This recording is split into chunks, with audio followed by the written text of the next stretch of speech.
G'day, welcome to another edition of Dateline. 10 years ago, a committed bunch of international activists received the Nobel Peace Prize for their campaign to have landmines banned worldwide. As a result of their efforts, close enough to 3/4 of the world has signed up to the ban. Now these same people have their sights set on cluster bombs. And at the forefront of their effort is an Australian, John Rodstead, who these days pretty much devotes his entire life to ridding the world of these deadly weapons. David Brill recently travelled with Rodstead to southern Lebanon, where people are still dying from the cluster bombs rained down by the Israelis in the last days of that recent war.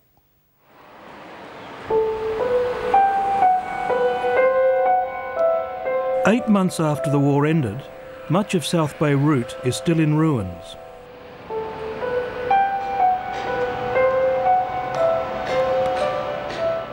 All that's left after these suburbs were pounded by Israeli artillery are vast piles of rubble.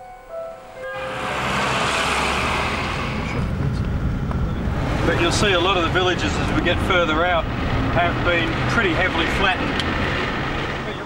But the Israeli invasion of Lebanon left a far more deadly legacy than smashed infrastructure. To see it firsthand, I had to travel south to the scene of the fiercest fighting. We're basically heading due east of Tyre, just in towards the Israeli border, which is an area that was heavily cluster bombed. Australian John Rodstead is an expert on landmines and cluster munitions. It's all around here though, eh? They are all around here. There definitely has been plenty of stuff fired in here. For 20 years he's documented their use in conflict zones around the world.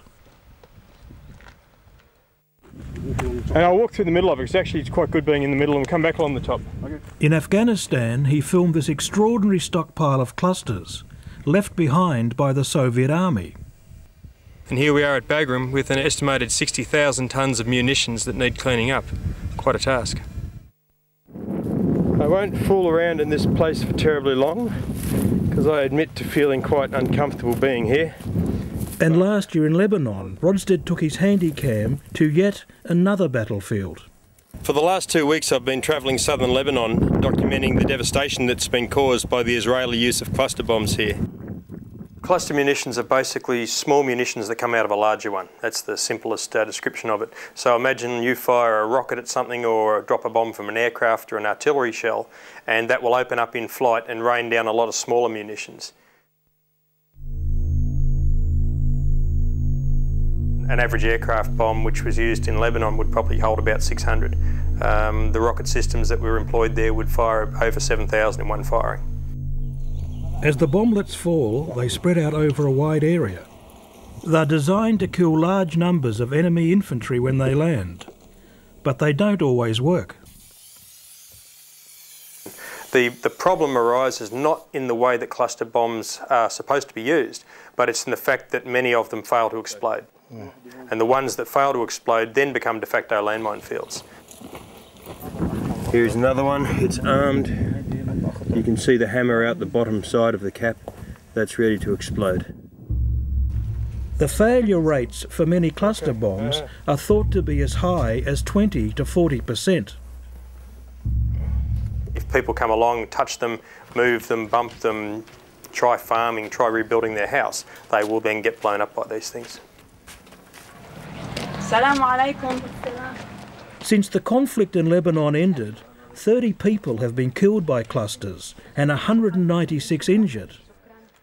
Rodstead has invited me to meet one of the victims. Russia Al-Zardoni lost her leg after a father brought home a bag of fresh herbs. كيف صار كيف الأم اللي موجودة بقلب هلا هي طالعة بقلب جب الزعتر. مش ما بيعرفش يعني. إيه جبوه بزعتر. جبوه يعني بيمن بالشروشة. من الزريعة. هلا هي صارت تنقب منهم. كانوا بقلبها هي كانت صغيرة هي مش كبيرة يعني. أبصر كيف هي ما كان مشتها لحتى فجرت. كانوا شو يقولوا لها. قامت فجرت. ما حسينا حن إلا نحن بالمستشفى. وين صارت بقلب البيت؟ هي هون. ورا ظهر ورا هاي ورا الصفية هي. ليك طرطش هيك.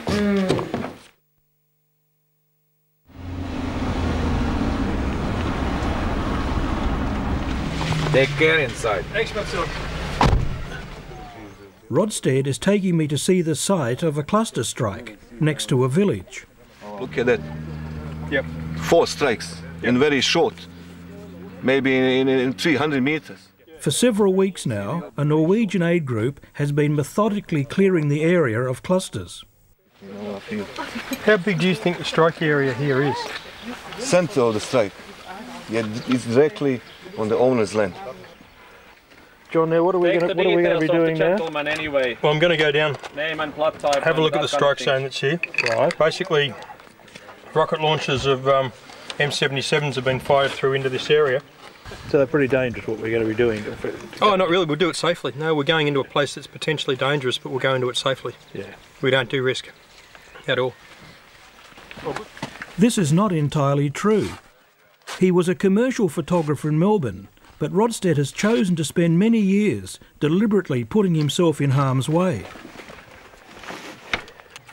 I think anyone who starts working in this kind of environment, you survive by good luck, not by good management. And if you stay with it, you learn a lot along the way. You also have to sign in as well, Dave. What have you got?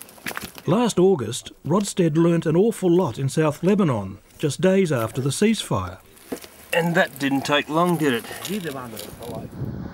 He was investigating reports that Israel had dropped massive numbers of cluster bombs in the final days of the conflict. Well, there you go. That proves the point. We no sooner start looking and the first cluster turns up. And the only thing we know for sure is where you find one, you will find more. They hadn't used cluster bombs for the previous 31 days. So where is the logic of firing in up to, well, the figures are up to 2 million submunitions, 2 million cluster bombs into southern Lebanon in the last 72 hours of the conflict? It just doesn't make sense. Militarily, it doesn't make sense. Rodstead also says he found many clusters that dated back to the Vietnam War, years past their expiry date. The Israeli government refuses to discuss cluster munitions, saying that its army is investigating their use in Lebanon last year. In response to questions from Dateline, the Israeli Defence Force said, "All the weapons and munitions used by the IDF are legal under international law, and their use conforms with international standards." Israel has received some criticism for its use of cluster munitions, for the number of civilian... However, in an interview with Al Jazeera in January, Deputy Prime Minister Shimon Peres had this to say. About the cluster bombs, to be short and clear, we committed a mistake. We regret it. Apparently it was done without the knowledge even of the Chief of Staff. You know, it so happened that in war there are many mistakes. So the greatest mistake is war itself. And here is our third and part of a fourth. Some armies say modern cluster bombs don't pose an ongoing threat to civilians because they self-destruct, even after they've hit the ground. When Rodstead went to Lebanon last year, he wanted to test these claims. And here in a field in southern Lebanon, I'm standing in a very small area amongst a mass of M85 cluster munitions, and they are all the type with the self-destruct mechanism. Each one of them has failed to explode. Some are armed, some are not armed, but they are all laying about, equally dangerous, ready to blow up the first person who comes into contact with them. And at my feet is absolute graphic proof of how a self-destruct mechanism or a smart bomb is just a dumb idea.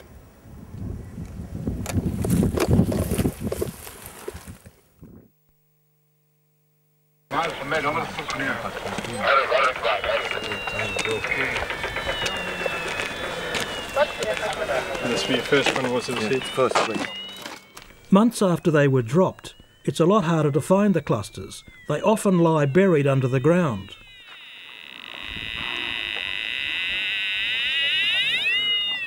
It'll take up to 4 weeks for a team of 10 deminers to clear this area, roughly the size of 2 football fields. They've already removed several hundred.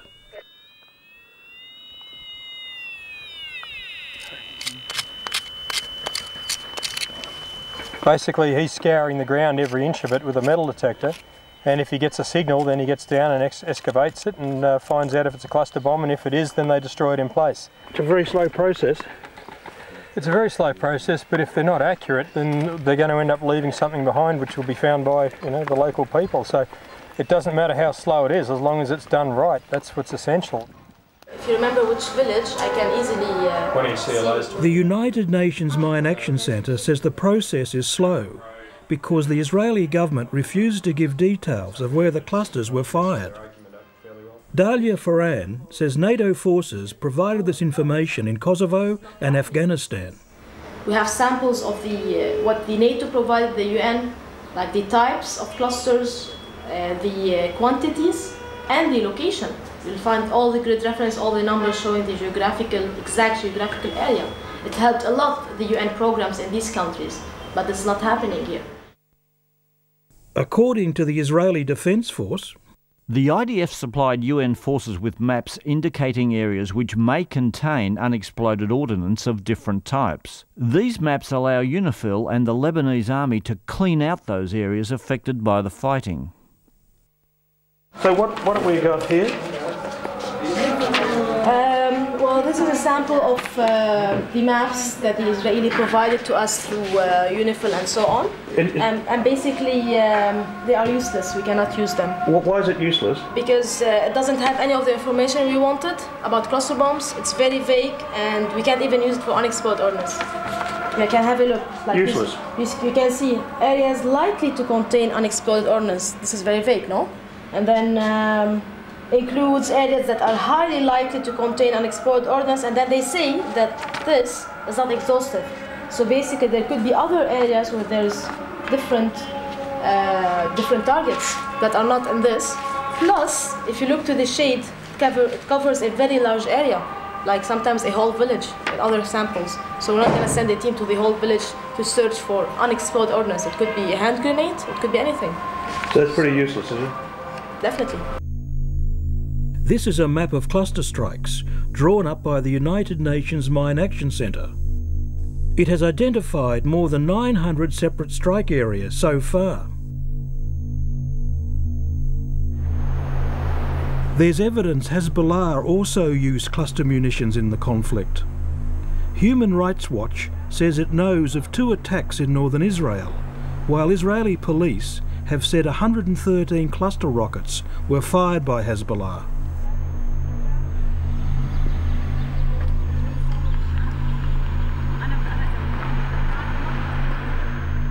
All the way through this part of Lebanon, it's all olive groves and orange groves, and it's a very heavily dependent agricultural area. And you look through here, you imagine the cluster bombs raining down through here. They've got little fabric tapes on the back, and they can just hang themselves up on the branches. So even if you do a ground clearance, and even if you do a subsurface ground clearance, you can still have them hung up in the trees. And they're little, you can lose them. And quite simply, come and shake the tree and something could drop out on your head and blow your brains out. You wouldn't shake it, John, this tree? I wouldn't shake it, no. I wouldn't shake any of the trees. It's a lot harder. Like, look at the tree that way. You're looking into it, it's dark. It'd become silhouetted, you wouldn't see it. So people are going to find problems in the farms for a long time to come.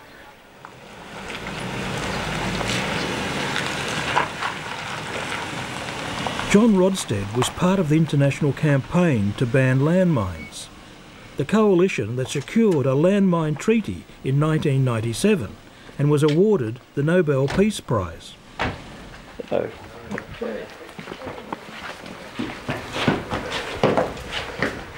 Now many of the same people are collecting evidence which they hope will lead to a similar ban on cluster bombs. كيفك؟ كيف صحتك؟ أنا أنيسة من الجمعية النرويجية. جون كمان. كيف الصحة؟ الحمد لله. الحمد لله على السلامة. الله يسلمك. And the family to help with this. And that's why Rodstead is visiting Sama Abdelal, a recent victim. He's a shepherd who lost most of his goats after the herd twice stumbled onto cluster bombs. When he was taking his goats on that land, did he see things around? Did he see little cluster bombs or something? أجسام غريبة في شيء الأنابيب. وكنت عارف؟ كنت شايفهم. كل ما نطلع لفوق نبلغ يا عمي في شيء مش مضبوط بالأرض. تعورت وإجر فينه يصوروا؟ Then in January, his leg was blown off. So he's lost his right leg. And what damage has happened to his left leg? What's the damage?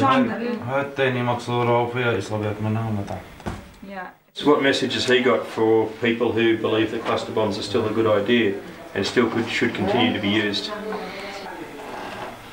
هذا ما قالوش دين اللي بفكر انه بيستعمل. ما قالوش دين. لو قالوا دين ما بيستعمل. أكثر من هيك بقولش. ما بيخاف قوي. يعني هو بالزبطة يعني مثل اللي عم يبذر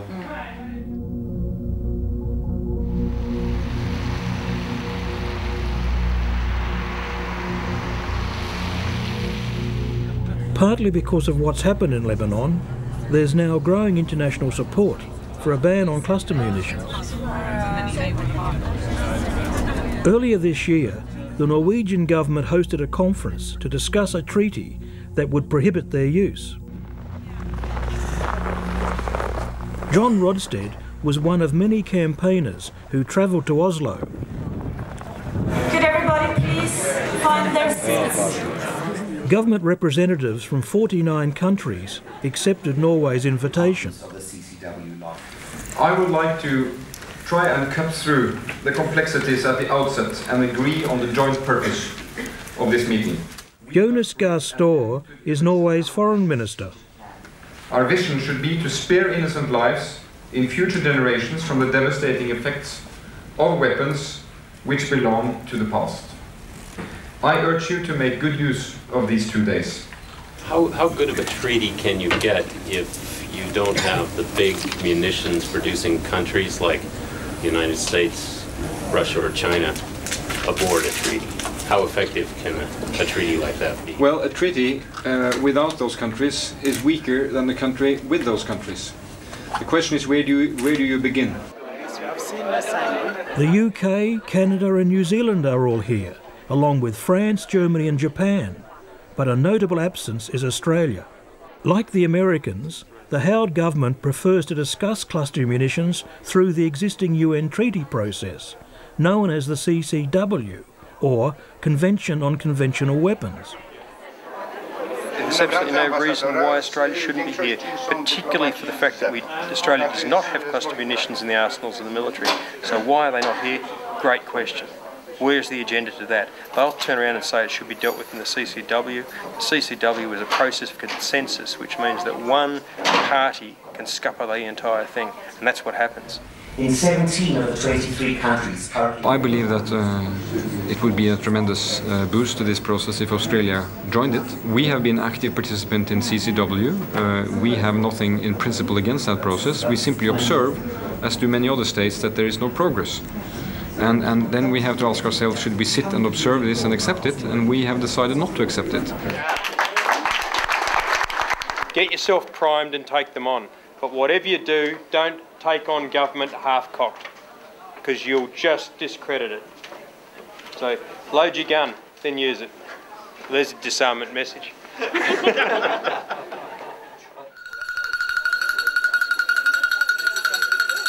So how's it all gone so far? I think it's gone very well. I mean, the main objective of the meeting is to get agreement on moving the process forward, and that has come through very clearly. Would you like to see the Australians here? One always likes to see the Australians. With a high profile. There is no arbitrary way of forcing a change. It's got to come down to the world wanting to come together to willfully disarm on a certain type of munition. You're asking the axe murderer to put down the axe, basically. One of the campaigners says government delegates were impressed when they saw John Rodstead's footage. That was followed by a video of John in Lebanon walking around finding Terrifying. the M85s with the self-destruct mechanism that didn't self-destruct. And he's just walking through this field. Yeah, you could feel people in the room being kind of nervous. I was so uncomfortable. But it was I thought it was really brilliant. It seems Rodstead's graphic footage pushed some countries over the line. So, John, what's the latest? What's been going on inside with the government delegations? Yesterday they weren't talking overly positive about the process, and today they've just come out in support of it. So what's changed their minds, do you think? It's education. The thing that changes their minds has been the education, and it's been this. While John is talking, we're joined by a former British Army officer, Simon Upton, who's one of the leading campaigners here. It's worked. We pulled it off. Mate. And this is, all I can say is this is a happy boy. What have you pulled off? The UK signed up to a declaration on concluding an international treaty on cluster munitions in 2008. Germany also. Basically, of 49 nations, the only state that's walked is Japan. But we've got some of the big guys. We've got the UK against all expectation. Last night there was no way they would have signed up to it. They've changed their mind, and I think that's probably partly as a result of pressure from NGOs and pressure from other states. But we've got it. Excellent. Yeah. Great. All right, better go and change my press release. There will be a new round of talks taking place in Peru next month. Australia needs to come on board. We are waiting for Australia.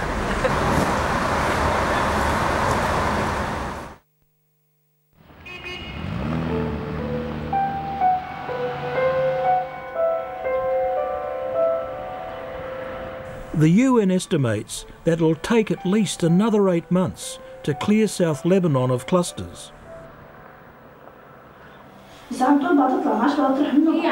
Any treaty will come too late for this young woman, who lost her leg while sorting through a bundle of herbs.